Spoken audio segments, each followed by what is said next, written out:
His Excellency President Bola Ahmed Tinubu received in audience the acting chairman of the Federal Inland Revenue Service, Mr. Zach Adedeji, as well as the chairman of the Tax Policy Review Committee, Mr. Taiwo Oyedele, where the committee presented to Mr. President a report on quick wins achieved by the Tax Policy Review Committee in conjunction with directives given by His Excellency Mr. President on the day that committee was inaugurated. We have been working very hard since the committee was inaugurated. We have 6 subcommittees, and we meet every single day. There's a subcommittee meeting every single day. Sometimes, we have 2 meetings in a day. For us, that's the sense of urgency in dealing with issues affecting our country. So even though we did not present the report to Mr. President exactly when it was 30 days, because Mr. President was busy outside the country with very important engagement from G20 to United Nations General Assembly, what we had done since then was to start speaking to the various policymakers, from the central bank leadership to the finance minister, who is also the coordinating minister for the economy, to the FRS and the Joint Task Board, and even to state governors. We also had sessions with the Senate. So we have been actively engaging with various key stakeholders, pretty much trying to put the framework in place for implementing our recommendations. So what we did today was to formally present the report to Mr. President. But I'll say that, once we get the nod from Mr. President, it will be like just switching on, the tap, and then the implementation starts immediately. There's so much work for us to do. This is just, milestone number 1 is what we call the quick wins. The second phase, where we are now, is the critical reforms. Those critical reforms involves even rewriting our major tax laws, addressing something that everybody in this room will be very much familiar with, multiplicity of taxes. We have over 60 taxes and levies officially collectible by federal government, state government, and local government. Unofficially, those taxes are over 200, making life difficult for our people.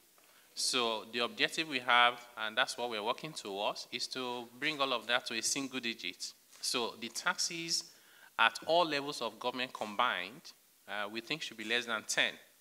Because actually, about 96%, actually more than that, of our revenue across federal, state, local government currently is generated from less than 10 taxes.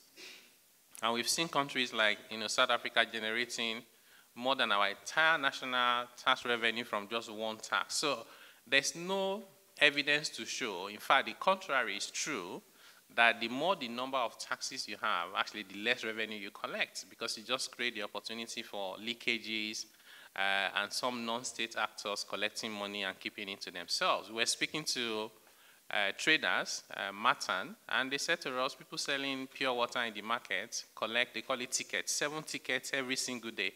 Why should someone who is just trying to, hawk pure water to keep body and soul together have to pay 7 taxes on a daily basis? It doesn't make a lot of sense to us. So now we are at that phase of rewriting our laws. We spent time with the Senate, and we would also do the same thing with the House of Assembly. And the whole idea is, we think that some of the reforms we need to introduce, we have to go to the Constitution itself. Lack of clarity about taxing rights between levels of government. We are all familiar with the dispute around VAT, value-added tax. We think that the solution will not come from the courts. It will come from Nigerians coming together to say, actually, this is the best way to deal with these matters.